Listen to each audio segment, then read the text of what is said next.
Kini, Xiaoting sudah tiba di alam dewa sejati. Ternyata, kedatangannya sudah dirasakan oleh sebuah makhluk bermata 8 yang kini berada di balik semak-semak. Makhluk ini adalah kalajengking raksasa yang sebentar lagi terlihat akan menyerang Xiaoting. Namun kata si peri, kalajengking ini tidak terlalu kuat. Dan benar saja, hanya dengan satu gerakan tangan, kalajengking itu telah terpotong oleh kekuatan Xiaoting. Selanjutnya, Xiaoting bertanya kepada si peri, apakah di alam dewa sejati ini ada makhluk yang mirip dengan manusia dan iblis? Setelah si peri melakukan analisis, ia mendapatkan data kalau di sekitar mereka tidak terdapat makhluk seperti itu. Di sekitar mereka itu, cuma ada kalajengking, ular bertulang, dan kucing berwajah bayi. Tiba-tiba Xiaoting berlari kencang menuju suatu tempat di arah depannya. Sekarang, dia sudah tiba di depan sebuah kastil. Kastil itu mirip seperti kastil di dunianya. Si peri kembali melakukan analisis. Di dalam kastil tersebut, terdapat sebuah makhluk bernama Master Feng Luo. Dari kelihatannya, sepertinya itu adalah kota iblis, guys. Karena kaisar kita ini punya penyakit kepo yang sangat keras, ia pun langsung bergegas mendekati kastil itu untuk mencari tahu apa yang ada di dalamnya. Namun kastil itu ternyata dijaga oleh 4 orang penjaga yang langsung menghadang Xiaoting ketika akan mendekati pintu kastil. Berhenti, ini kota Feng Luo. Orang asing tidak boleh masuk, begitu katanya. Xiaoting yang merasa keempat penjaga ini bukanlah tandingannya, hanya tersenyum kecil sambil bertanya, apakah ini benar kota Feng Luo? Aku ingin masuk. Sang penjaga yang merasa jika Xiaoting sudah mulai berlebihan, langsung mengancam akan membunuhnya jika ia memaksa untuk masuk. Bahkan, si penjaga ini sampai tertawa guys, waktu sadar kalau Xiaoting cuma jalan sendiri. Xiaoting yang mendapatkan perlakuan seperti itu merespon dengan sedikit mengeluarkan kekuatan iblisnya. Baru sedikit aja kelihatannya udah serem banget guys. Sang penjaga yang melihat kekuatan itu pun sekarang kaget dan mulai menyadari kalau orang di depannya adalah iblis. Sang penjaga mengizinkan Xiaoting untuk masuk. Gerbang pun langsung dibukakan dan sang penjaga mempersilahkan Xiaoting untuk masuk. Inilah dia, kota iblis Feng Luo. Melihat kedatangan orang baru di kotanya, para penduduk mulai berbisik satu sama lain membicarakan Xiaoting. Hingga ada salah satu iblis preman setempat yang menganggap kalau Xiaoting ini adalah santapan yang lezat. Tanpa pikir panjang, iblis preman ini langsung berusaha menyantap Xiaoting. Namun, cukup dengan satu jentikan jari, Xiaoting dapat langsung membunuh iblis preman itu. Kini, Xiaoting telah tiba di depan istana Raja Iblis. Istana itu terletak di atas tebing tinggi yang di sekitarnya terdapat banyak petir yang menyambar. Dari dalam istana, sang Raja Iblis menyadari kedatangan Xiaoting. Inilah dia, Raja Yaksa. Raja Iblis yang kini akan langsung turun tangan menyapa Xiaoting di depan istananya. Dengan senjata trisulanya, ia sudah siap menyantap Xiaoting. Di sisi lain, Xiaoting yang sedang berjalan mendekati istana terlihat sedikit berpikir. Jika ini benar-benar dunia bawah Feng Du, bisakah aku menemukan guruku? Kata Xiaoting dalam hati. Hingga akhirnya, ia terdiam, dan sebuah portal bercahaya terbuka tepat di depan matanya. Dari dalam portal itu, sang Raja Yaksa muncul sambil membawa trisulanya. Jadi kamu orang asingnya? Tanya sang raja. Kamu Raja Iblis? Tanya Xiaoting balik. Sang raja menjawab, benar, tapi sayangnya daging iblis rasanya asam. Tapi itu juga makanan yang luar biasa. Yap, kini sang Raja Iblis sudah siap untuk menyantap Xiaoting. Tapi apakah kali ini Xiaoting benar-benar akan tersantap? Mari kita lihat guys. Dengan tanpa memberi lawannya ancang-ancang, sang raja langsung mencekik leher Xiaoting. Tapi Xiaoting terlihat masih bisa tersenyum kecil. Tapi si raja tiba-tiba mundur guys. Dia akhirnya ngerasain kalau Xiaoting punya kekuatan yang besar. Ia pun menggunakan trisulanya untuk menyerang. Tapi tubuh Xiaoting sudah terlindung oleh sutra kaisar iblis miliknya. Sang raja yang baru pertama kali melihat serangan sihir Feng Luo-nya ditahan oleh musuh, merasa sangat kaget. Tapi serangan itu nggak 100% gagal ya guys ya. Karena Xiaoting masih bisa merasakan efek dari kekuatan sang raja. Efek serangan itu bisa langsung merusak sel tubuh kalau tidak bisa mengatasinya. Syukurnya, si Xiaoting ini saktinya nggak ketulungan guys. Dia langsung bisa mengatasi efek kekuatan itu. Sang raja mengira Xiaoting memiliki sihir Feng Luo juga. Namun, Xiaoting menjelaskan kalau bukan sihir Feng Luo saja yang bisa menahan kekuatan seperti itu. Sang raja yang semakin sadar kalau lawannya ini punya kekuatan yang nggak main-main, langsung berusaha kabur. Dia langsung buka portal tuh guys. Tapi Xiaoting tidak membiarkan raja ini kabur. Enak aja, udah nyerang duluan, malah main kabur aja. Walaupun tubuh sang raja udah masuk portal, Xiaoting masih bisa menariknya lagi. Dalam sekejap, raja itu ada di cengkeraman tangan Xiaoting sekarang. Lehernya udah dicekik dengan tangan kiri Xiaoting, dan tangan kanan Xiaoting kini sudah siap mengeluarkan kekuatan pemusnah. Ketika kekuatan itu dikeluarkan, tubuh sang raja berubah menjadi sebuah bola hitam besar. Namun beberapa saat kemudian, bola itu semakin mengecil hingga seukuran tangan Xiaoting. Dan tanpa diapa-apakan oleh Xiaoting, bola itu langsung pecah berkeping-keping. Xiaoting nampak bingung, itu sebenarnya benda apa? Si peri pun menjelaskan kalau itu adalah fragmen Feng Luo. Di kota ini, jika dia bisa membunuh iblis dengan level tertentu, maka dia akan mendapatkan fragmen Feng Luo yang setara.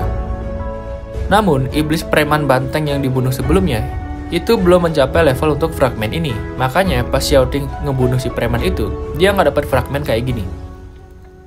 Si peri melanjutkan, semakin banyak makhluk yang dibunuh, maka semakin banyak fragmen Feng Luo yang bisa didapatkan untuk membuka harta rahasia Feng Luo.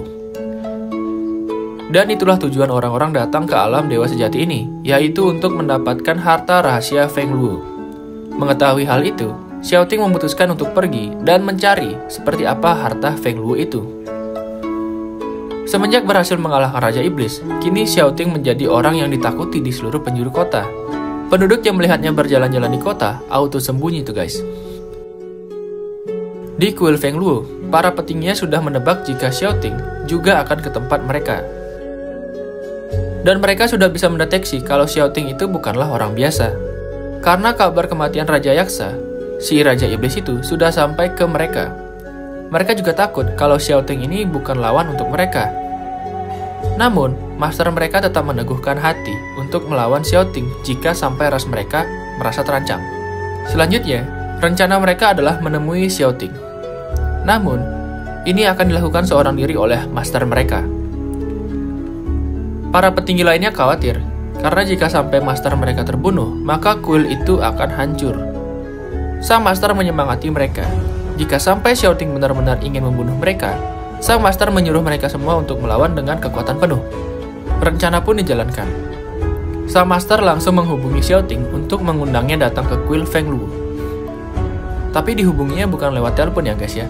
Ini lewat telepati, jadi pakai kekuatan gitu. Teman ras iblis, bisakah kamu datang ke kuil Feng Luo untuk berbicara? Kata sang master lewat telepati. Xiaoting pun mengiyakan undangan itu. Di depan Xiaoting kini sudah ada sebuah cahaya api yang melayang. Cahaya ini akan menuntun Xiaoting menuju kuil Feng Luo. Dia hanya perlu mengikutinya. Ternyata kuil ini jauh juga dari tempat Xiaoting berada guys, karena jalannya itu harus ngelewatin hutan lebat dan sebuah danau. Sekarang Xiaoting sudah tiba di sisi danau. Dia juga udah dijemput langsung oleh sebuah tengkorak yang membawa perahu. Tengkorak ini akan membawa Xiaoting ke kuil Feng Luo. Tanpa ragu, Xiaoting pun naik ke atas perahu. Kini, dia sudah sampai di kuil Feng Luo. Ia pun langsung menghadap ke master. Tanpa basa-basi, si master ini langsung nanya kenapa Xiaoting begitu terobsesi dengan harta rahasia Feng Luo. Sampai-sampai dia harus membunuh klannya seperti itu. Si master juga bilang kalau ras iblisnya Xiaoting itu udah lebih kuat dari siapapun. Harta rahasia Feng Luo seharusnya sudah tidak ada artinya bagi dia. Si master pun meminta Xiaoting mengampuni kota Feng Luo. Xiaoting yang ditanya gitu pun merasa bingung. Karena kan si Xiaoting ini diserang duluan sama iblis-iblis di sana. Kenapa jadi dia yang dibilang pembunuh? Coba aja mereka nggak nyerang, ya nggak mungkin diserang balik kan sama Xiaoting. Petinggi kuil lainnya menganggap kalau penjelasan Xiaoting itu omong kosong. Mereka tetap tidak terima jika Xiaoting membunuh Raja Yaksa. Dan petinggi itu mengancam akan meminum darah Xiaoting lalu mengulitinya kalau si Xiaoting ini tidak mau menyerah. Namun si master menegur petinggi itu. Xiaoting yang semakin tidak mengerti dengan situasi di sana, kini bertanya kepada si peri. Xiaoting bertanya sebenarnya apa yang sedang terjadi di sini. Tapi si peri tidak mendapatkan informasi apapun. Si master melanjutkan berbicara. Kali ini dia terlihat gregetan tuh guys. Dia bilang, aku pasti akan memimpin semua orang untuk bertarung sampai akhir. Setelah itu, dia mengaktifkan kekuatannya. Kuku tangannya kini menjadi panjang, dan suasana sekitarnya menjadi gelap. Xiaoting berkata, "Aku tidak berniat membunuhmu, tapi aku ingin tahu tentang kota Fengluomu dan semua yang terjadi di masa lalu." Sebelum mulai menceritakan semuanya, si Master meminta seluruh petinggi lainnya untuk pergi terlebih dahulu. Mungkin dia nggak mau sampai terjadi apa-apa tuh sama yang lainnya, guys. Kini, si Master mulai menceritakan sejarah Fengluo kepada Xiaoting. Jadi semua ini bermula pada 500.000 tahun yang lalu. Suatu hari, pada 500.000 tahun yang lalu, sekelompok tamu tak diundang tiba-tiba datang ke kota Fengluo. Kelompok orang ini menyebut mereka yang ada di Fengluo dengan alam dewa sejati, dan mereka mulai membantai para penduduk kota demi merebut harta rahasia Fengluo. Dengan segenap kekuatan penduduk Fengluo, mereka dapat dengan mudah membunuh sebagian besar orang asing itu. Tetapi sejumlah kecil dari mereka melarikan diri dan pergi dengan harta rahasia Fengluo. Tanpa disangka, ternyata setiap 100.000 tahun sejumlah besar orang datang dan terus membantai kota Fengluo. Sampai sekarang, sudah 500.000 tahun berlalu. Sang Master sebagai tuan kota Fengluo menjaga perdamaian dan tidak pernah ingin menimbulkan perselisihan dengan siapapun. Tetapi orang-orang itu telah membawa bencana yang tidak ada habisnya. Itu membuat orang-orang kota Fengluo sulit untuk bereproduksi karena mereka butuh setidaknya puluhan ribu tahun untuk melahirkan seorang anak. Lama juga ya guys. Pembantaian terus-menerus membuat penduduk kota Fengluo sangat kesulitan. Xiaoting membantah penjelasan si Master. Raja Iblis yang ia temui sebelumnya memiliki basis kultivasi yang luar biasa, sehingga menurut Xiaoting tidak mungkin orang-orang dari luar itu dapat membantai penduduk Fengluo dengan mudah. Sang Master pun kembali menjelaskan bahwa kota Fengluo itu dibangun dengan kekuatan Raja Yaksa dengan dirinya. Mereka berdua tidak bisa meninggalkan kota Fengluo sama sekali. Jika mereka meninggalkan kota ini, seluruh kota ini akan hancur. Jadi kelompok orang luar yang datang itu mengambil keuntungan dari keterbatasan ini. Mereka terus-menerus membantai orang yang berada di luar kota Fengluo. Karena orang yang ada di luar kota Fengluo tidak dapat dibantu oleh kedua Raja Iblis itu. Sekarang, Xiaoting menyadari kalau tujuan Sang Master mengundangnya ke kuil adalah untuk berdamai, karena Sang Master sadar kalau Xiaoting ini bukanlah lawannya. Xiaoting memanggil peri kecilnya. Ia mengatakan kalau sekarang ia semakin yakin bahwa alam dewa sejati itu adalah sesuatu yang diciptakan oleh badan teknologi si peri. Namun si peri lagi-lagi mengatakan kalau ia tidak tahu apa-apa. Kemudian, Xiaoting pun bertanya kepada Sang Master, apakah dia tahu tentang badan teknologi dan juga sesuatu yang disebut sistem? Tapi Sang Master tidak mengetahui informasi apapun tentang itu. Walaupun begitu, sebenarnya ia tetap memiliki rasa ingin tahu. Di akhir pembicaraan, Xiaoting pun menjelaskan kalau dirinya tidak datang ke alam dewa sejati untuk membantai orang-orangnya, melainkan untuk mencari tahu tentang badan teknologi itu. Ia pun meminta maaf karena telah membunuh satu rajanya itu. Dan Sang Master dapat memakluminya. Xiaoting pun pergi meninggalkan kuil. Namun ketika Xiaoting telah pergi, Sang Master ini mengeluarkan senyuman licik guys. Wah, kayaknya ada sesuatu nih. Dan kalian tahu nggak, kalau si Xiaoting ini ternyata dia nggak benar-benar pergi. Kayaknya dia sadar kalau Master ini adalah seseorang yang licik. Ia pun kembali lagi ke kastil dan langsung berada di belakang si Master. Master pun kaget melihat kedatangan kembali si Xiaoting dari belakang. Ternyata si Xiaoting ini menyadari kalau si Master ini telah berbohong mengenai sistem dan badan teknologi. Kini, Sang Master terus berkata, "Aku tidak berbohong padamu." Selanjutnya, Xiaoting mulai menyerang Sang Master. Namun, Sang Master dengan sigap menghindari serangan itu. Dan dia sekarang sudah mengeluarkan pedangnya dan menyerang Xiaoting. Namun sia-sia, pedang itu dapat hancur dengan mudah di tangan Xiaoting. Pukulan keras dilancarkan oleh Xiaoting hingga Sang Master terjatuh jauh ke belakang. Mulutnya mengeluarkan darah. Sang Master bertanya, "Xiaoting, kenapa kamu menyerangku?" Xiaoting menjawab, "Karena kamu sama sekali bukan Master Fengluo. Kamu sebenarnya bagian dari sistem." Namun, Sang Master masih belum mau mengakuinya. Hingga akhirnya, pertarungan sengit pun dimulai. Xiaoting memulainya dengan serangan pukulan tepat ke badan Sang Master. Sang Master yang cepat bisa menduga serangan itu langsung mengeluarkan sihir api. Sihir api ini abadi dan berwarna hijau. dan tepat mengenai tangan Xiaoting. Dan kini tangan Xiaoting sudah terbalut oleh api itu. Xiaoting berusaha menghilangkan api itu dengan meniupnya. Ya kali, masa dihilanginnya pakai cara ditiup sih? Dasar Xiaoting. Api itu tetap menyelimuti tangan Xiaoting. Sang master yang merasa berhasil, kini mulai tersenyum kecil. Ia pun mengeluarkan sihir yang lebih besar. Cahaya hijau berbentuk ular keluar dari tubuh sang master dan mulai menyerang Xiaoting. Namun Xiaoting dapat dengan mudah menepis serangan itu dengan kondisi tangan yang masih terbalut api abadi berwarna hijau. Oke, sekarang berhenti main-mainnya. Xiaoting mengeluarkan pedang kaisar iblisnya, dan ukurannya menjadi 2 kali lebih besar sekarang. Pedang itu pun langsung diayunkan untuk menyerang sang master. Namun sang master masih belum kehabisan kekuatan. Ia balik menahan dengan 2 tombaknya. Karena kekuatan ini, sang master jadi memiliki 6 tangan yang masing-masing tangannya kini memegang sebuah senjata.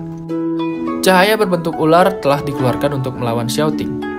Sang master mulai menyerang dengan loncat ke arah Xiaoting sambil menghunuskan tombak miliknya. Namun, dengan pedang kaisar iblisnya, kekuatan itu dapat dimusnahkan. Bahkan efek kekuatan itu sampai tembus keluar kuil dan dilihat oleh para petinggi kuil lainnya. Mereka merasa khawatir dengan tuannya, namun mereka tetap tidak bisa masuk. Setelah serangan itu dikeluarkan, akhirnya peri sistem yang berada di balik sang master itu keluar, guys. Dan dugaan Xiaoting benar. Sang master ini pasti mengetahui tentang dunia sistem dan badan teknologi.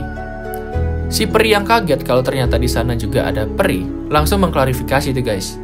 Karena kan sebelumnya dia bilang kalau dia nggak bisa ngedeteksi apa-apa di tempat itu. Sekarang malah tiba-tiba ada peri lainnya di sana. Xiaoting bertanya kepada si peri itu, "Alam dewa sejati ini memang sesuatu yang kamu buat. Katakan padaku, apa tujuanmu?" Tapi si peri tidak menjawab. Dia justru mengeluarkan sebuah jurus. Jurus itu memungkinkan dirinya untuk masuk ke dalam tubuh hostnya. Kini, sang master telah berada di bawah kendali si peri. Peri itu langsung mengeluarkan tembakan cahaya yang menyerang Xiaoting. Akibat serangan itu, tubuh Xiaoting tidak dapat bergerak. Sang peri berjalan mendekati Xiaoting. Ia berkata, "Mungkin kamu telah melampaui bentuk kehidupan tingkat ke-9 dan mencapai tingkat ke-10, tapi di hadapanku, kamu hanya seperti semut." Wah, lagi-lagi MC kita diremehin nih, guys. Peri itu lanjut menyerang Xiaoting dengan pukulannya. Ini dilakukan berulang kali, tapi seperti biasa, Xiaoting nggak menghindar, guys. Dia mau kasih lawannya senang dulu tuh. 1, 2, 3, serangan itu datang berturut-turut. Namun di serangan keempat, Xiaoting tidak memberikan peri itu kesempatan lagi. Ia telah menahan serangan si peri. Si peri pun langsung kaget ketika serangannya ditahan. Selanjutnya, Xiaoting balik menendang perut si peri, hingga tubuh aslinya keluar dari tubuh sang master. Si peri yang udah kalah, kini harus menerima takdirnya berada di genggaman tangan Xiaoting. Genggaman itu semakin kuat. Dan sembari menggenggam, Xiaoting bertanya lagi apa sebenarnya tujuan si peri. Tapi si peri malah menjawab, "Kamu tidak akan menang melawan kami. Mahkota surga telah dibuka." Xiaoting tidak puas dengan jawaban itu, dan dia langsung menghancurkan tubuh sistem peri tersebut. Kemudian dia bertanya kepada peri kecilnya, "Apa itu mahkota surga?" Namun si peri tidak menjawab, dan di matanya hanya muncul 50%. Kayaknya itu adalah persentase pembukaan mahkota surga deh, guys. Melihat tubuh sang master yang hampir mati, Xiaoting langsung mendekatinya dan berusaha menyembuhkannya, karena dia sadar kalau sang master ini adalah sumber informasi penting baginya. Namun tanpa disangka, para petinggi kuil lainnya telah memasuki kuil. Mereka mengira masternya sedang diserang oleh Xiaoting. Namun ketika mereka akan bergerak mendekat, Xiaoting langsung memperingati mereka untuk tidak bergerak. Mereka yang merasa jika kekuatannya tidak ada apa-apanya, hanya bisa mengikuti kata Xiaoting. Sang master yang dari tadi diam terkapar, kini telah sadar kembali. Mengetahui jika Xiaoting lah yang menyelamatkan dia pun berlutut menghadap Xiaoting. Kemudian Xiaoting menjelaskan bahwa dirinya tidak berniat menyelamatkan sang master. Hanya saja, dia masih perlu hidup karena bagi Xiaoting, dia masih berguna. Xiaoting pun bertanya lagi kepada sang master, sistem seperti apa yang ada pada dirinya. Sang master pun menceritakan semuanya. Tapi di komik ini nggak diceritain guys secara detail tentang cerita dari sang master ini. Tapi intinya, sang master ini mengira jika dirinya adalah orang yang dipilih surga. Tapi ternyata dia baru sadar kalau dirinya hanyalah sebuah pion. Dan kota Fengluo ini sebenarnya hanyalah salinan dari dunia Xiaoting. Jadi mereka semua yang ada di Fengluo telah dipermainkan oleh badan teknologi itu. Kini, sang master merasa kesal dengan badan teknologi. Namun dirinya juga tidak tahu bagaimana caranya melawan mereka. Xiaoting pun menyemangati sang master. Meskipun entitas teknologi ini memiliki kekuatan sihir dan sarana yang hebat, tapi mereka tidak kebal dan tidak memiliki kekuatan tempur. Jika kita dapat mendekati tubuh di balik layar dari kelompok badan teknologi ini, mungkin kita dapat menghancurkan mereka sepenuhnya. Begitu kata Xiaoting. Sang master yang terlihat sudah percaya dengan Xiaoting, kini mulai menawarkan bantuan jika memang Xiaoting membutuhkannya. Bahkan, ia juga memberikan semua harta rahasia kota Fengluo. Di sisi lain, di dalam istana Kaisar Iblis, para prajuritnya terlihat sedang panik.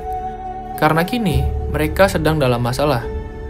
Ras manusia semakin hari semakin kuat, dan mereka juga mulai kehilangan wilayah yang sebelumnya sudah direbut. Sedangkan kaisar mereka sudah pergi selama setahun. Namun King Tian meminta para prajuritnya untuk tetap mempertahankan istana Kaisar Iblis selama kaisar mereka sedang di luar. Saat semua keperluannya selesai di kota Fengluo, Xiaoting kembali ke pintu gerbang alam dewa. Sekarang ia akan balik ke istananya. Namun, baru setengah perjalanan ke sana, ia merasakan hal yang aneh dengan istananya. Ia bingung, kenapa aura di istana Kaisar Iblis itu begitu lemah, padahal banyak iblis-iblis kuat di sana. Ia pun meminta si peri untuk menganalisis, dan betapa terkejutnya dia ketika melihat bahwa peringkat istananya kini menjadi 999. Padahal sebelumnya, istana ini memiliki peringkat 9.999. Dan kini statusnya juga sudah berubah menjadi terancam punah. Ia pun langsung bergegas kembali ke istananya. Si peri merasa ketakutan karena mahkota surga sudah terbuka sebanyak 75%.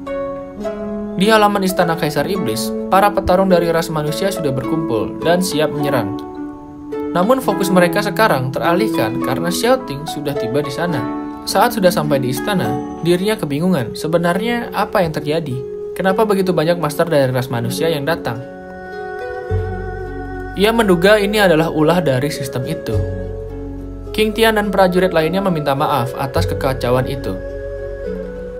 Saat Xiaoting sedang berbicara dengan prajuritnya, para master dari ras manusia itu sudah tidak sabar untuk menyerang Xiaoting. Namun ada yang aneh dari perkataan manusia yang menantang Xiaoting ini. Ia berkata, "Untuk dapat menantang salinan ini, aku telah bekerja keras selama berhari-hari." Nah, si Xiaoting yang tak asing dengan kata salinan itu, langsung menyadari jika badan teknologi juga telah mengubah tempat itu menjadi salinan yang mirip dengan kota Fengluo. Jadi dunia tempat Xiaoting tinggal ini sekarang udah dibuat salinannya seperti kota Fengluo, di mana orang-orang akan banyak yang ke sana untuk mendapatkan harta rahasia. Xiaoting kini mengeluarkan senjatanya untuk bertarung. Saat melihat pedang Xiaoting, orang-orang dari ras manusia ini berkata jika itu adalah item hadiah level 100.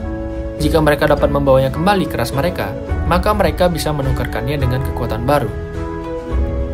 Wah, semakin seru nih guys.